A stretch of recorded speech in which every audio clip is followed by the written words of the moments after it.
వైకుంఠ ఏకాదశి సందర్భంగా జిల్లా అధికార యంత్రాంగం పూర్తి స్థాయిలో సంసిద్ధంగా ఉంది. ఏదైతే గత అనుభవాలన్నీ కూడా దృష్టిలో ఉంచుకొని ఈ ఏడాది ఎక్కడే కానీ ఎటువంటి అవాంఛనీయ సంఘటన జరగకుండా కూడా తగిన ఏర్పాట్లు చేసినట్టుగా కూడా అధికారులతో తెలుపుతున్నటువంటి పరిస్థితి. ప్రస్తుతం మనతో పాటు జిల్లా కలెక్టర్ వెంకటేశ్వర సార్ ఉన్నారు. సార్తో మాట్లాడి మరిన్ని విషయాలు తెలుసుకుందాం. సార్, వైకుంఠ ఏకాదశికి సంబంధించి మనకి డిసెంబర్ 30 నుంచి జనవరి 8వ తారీఖు వరకు 10 రోజులకు సంబంధించి అన్ని ఏర్పాట్లు టీటీడీ వాళ్ళు జిల్లా యంత్రాంగం కలిపి అన్ని ఏర్పాట్లు కూడా చేసుకున్నాయి. దీనికి సంబంధించి మొన్న 2 రోజుల క్రితం కూడా రాష్ట్ర మంత్రివర్గ ఉపసంఘం వాళ్ళ అధ్యక్షతన కూడా తిరుమలలో మీటింగ్ జరిగింది. దాంట్లో కూడా వాళ్ళ సలహాలు సూచనల మేరకు ఎట్లా ఏర్పాట్లు చేసాం వాళ్ళందరికీ కూడా వివరించడం జరిగింది. అదేవిధంగా ఈసారి మనం గుర్తుంచుకోవాల్సిందంటే ముందుసారిలా కాకుండా ఈసారి పూర్తిగా ఆన్లైన్ పద్ధతిలో అందరికీ సమాన అవకాశాలు వచ్చే విధంగా టికెట్ రావడం కోసానికి ఈడిప్ పద్ధతి టీటీడీ వాళ్ళు తీసుకురావడం జరిగింది. దీని ద్వారా దేశవ్యాప్తంగా కూడా సుమారుగా 25 లక్షల మంది ఈ ఆన్లైన్ డిప్లో పాల్గొన్నారు. వాళ్ళల్లో ఆయా రాష్ట్రానికి నిష్పత్తిని బట్టి టీటీడీ వాళ్ళు సెలెక్ట్ చేసుకోవడం జరిగింది. పూర్తిగా చాలా ట్రాన్స్పరెంట్ పద్ధతిలో వీటందరినీ కూడా సెలెక్ట్ చేసుకోవడం జరిగింది.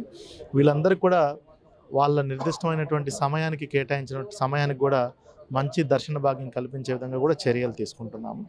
అదేవిధంగా ఇది కాకుండా మామూలుగా టికెట్ లేని వాళ్ళు కూడా వచ్చే అవకాశం ఉంది కాబట్టి అది కూడా మనం దృష్టిలో పెట్టుకొని టీటీడీ వాళ్ళు ఏర్పాట్లు చేసుకోవడం జరిగింది.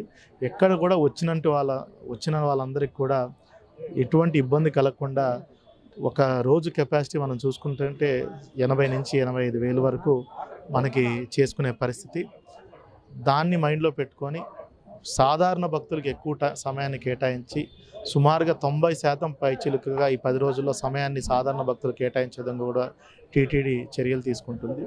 తదనుగుణంగా మొత్తం పూర్తిగా సామాన్య భక్తులకే పెద్దపీట వేస్తూ విఐపీలకి వివిఐపీలకి డోనార్లకు తక్కువ సమయం ఇస్తూ అందరికీ దర్శన భాగ్యం కల్పించే విధంగా కూడా చర్యలు తీసుకుంటున్నారు. ఇదైతే ఇటీవల టీటీడీ చైర్మన్ కూడా ఒక మీడియా ప్రెస్ మీట్లో చెప్పారు, టోకన్ లేని వారు కొండ లేదు అని కొన్ని సోషల్ మీడియాలో మాధ్యమాల్లో కూడా చక్కర్లు కూడా దాన్ని ఖండించినటువంటి పరిస్థితి ఉంది. అలాంటి వాటికి మీరు ఎలాంటి మెసేజ్? సోషల్ మీడియాలో వచ్చినటువంటి వదంతుల్ని కూడా ప్రజలందరూ కూడా ఎవరు నమ్మవద్దండి. ఏదైతే టీటీడీ జిల్లా యంత్రాంగం ఇస్తున్నటువంటి అఫీషియల్ అప్డేట్స్ని మాత్రమే నమ్మవలసిందిగా ప్రజలందరినీ విన్నవిస్తున్నాను. ఎందుకంటే సోషల్ మీడియాలో అనేక రకమైనటువంటి వదంతులు రావడం వల్ల అదొక ఆందోళన కలిగించే పరిస్థితులు కూడా ఉన్నాయి. అట్లాంటి వదంతులు ఎవరైనా సృష్టించినా వాళ్ళ మీద కూడా చర్యలు తీసుకోవడానికి కూడా జిల్లా యంత్రాంగం టీటీడీ విజిలెన్స్ వాళ్ళు కూడా సన్నద్ధమై ఉన్నారని చెప్తున్నాను. చూడండి సార్, ఏదైతే తిరుమల క్షేత్రంలో ఎంత హడావుడి ఉంటుందో వైకుంఠ ఏకాదశికి తిరుపతిలో కూడా అదే రకంగా కొంత ఏదైతే జన సందోహం కూడా ఎక్కువ ఉండేటువంటి పరిస్థితులు ఉంటాయి. ఇక్కడ ఎలాంటి చర్యలు అంటే మనకి రోజువారీగా చూసుకుంటే సుమారుగా 150,000 నుంచి 175,000 మంది మనకి భక్తులు రద్దీ మనం తిరుపతిలో చూస్తాము ఈ 10 రోజులు కూడా. వీళ్ళల్లో మనం ముఖ్యమైనటువంటి ప్లేసుల్లో బస్ స్టాండ్ కానీ, రైల్వే స్టేషన్, శ్రీనివాసం, విష్ణునివాసం, ఇక్కడ అలిపిరి చెక్ పాయింట్, వీళ్ళన్నింటిలో కూడా ఎక్కడెక్కడ ఎక్కువ మంది భక్తులు వస్తారో వాటన్నింటిని కూడా గుర్తించడం జరిగింది.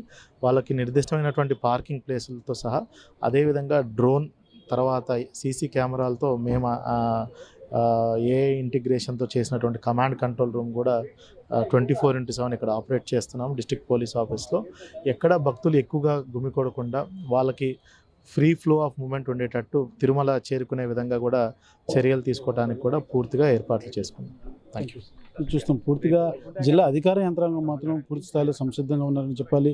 పోతే ఏర్పాటు సంబంధించి ఇప్పటికే టీటీడీ ఇటు పోలీస్ విభాగం కావచ్చు పూర్తిగా అనుసంధానం చేసుకుంటూ కూడా ఇటుగా 2-3 పర్యాలు కూడా రివ్యూలు కూడా నిర్వహించినటువంటి పరిస్థితి ఉంది. గత అనుభవాలు ఏదైతే గతంలో జరిగినటువంటి ఇన్సిడెంట్ ఎప్పుడు జరిగినటువంటి ఇన్సిడెంట్ గతంలో జరిగినటువంటి నేపథ్యంలోనే ఈ ఏడాది ఆ యొక్క ఇన్సిడెంట్ గుర్తు చేసుకుంటూ ఎక్కడే కానీ ఎటువంటి ఇబ్బందులు కానీ ఎటువంటి సమస్య కానీ ఉండకూడదు. సామాన్య భక్తులు ప్రతి ఒక్కరూ కూడా ఈ యొక్క వైకుంఠ ఏకాదశి సర్వదర్శన స్వామివారి దర్శనాన్ని మాత్రం సునాయాసంగా చేసుకునేలాగా ఎక్కడే కానీ ఇబ్బంది పడకుండా ఉండే విధంగానే మేమంతా కూడా సమన్వయంతో పనిచేస్తున్నాం. పూర్తి స్థాయిలో కూడా భక్తులు కూడా ఎవరు ఈ సోషల్ మీడియాలో జరిగేటువంటి లేనిపోని ఆ యొక్క ఫేక్ న్యూస్లు కూడా ఎవరు నమ్మద్దండి అంటూ కూడా జిల్లా కలెక్టర్ అయితే తెలియజేస్తున్నటువంటి పరిస్థితి. కెమెరా పర్సన్ కోటితో సురేష్, RTV, తిరుపతి. చరిత్ర సృష్టించినోడు ఇప్పుడు ఆ చరిత్రని తిరగరాయబోతున్నాడు. అబద్ధాల గోడల్ని బద్దలు కొట్టి నిజాలను రాగా మీ ముందుంచబోతున్నాడు. నిజమైన వార్తల కోసం వెంటనే డౌన్లోడ్ చేసుకోండి రా యాప్ని.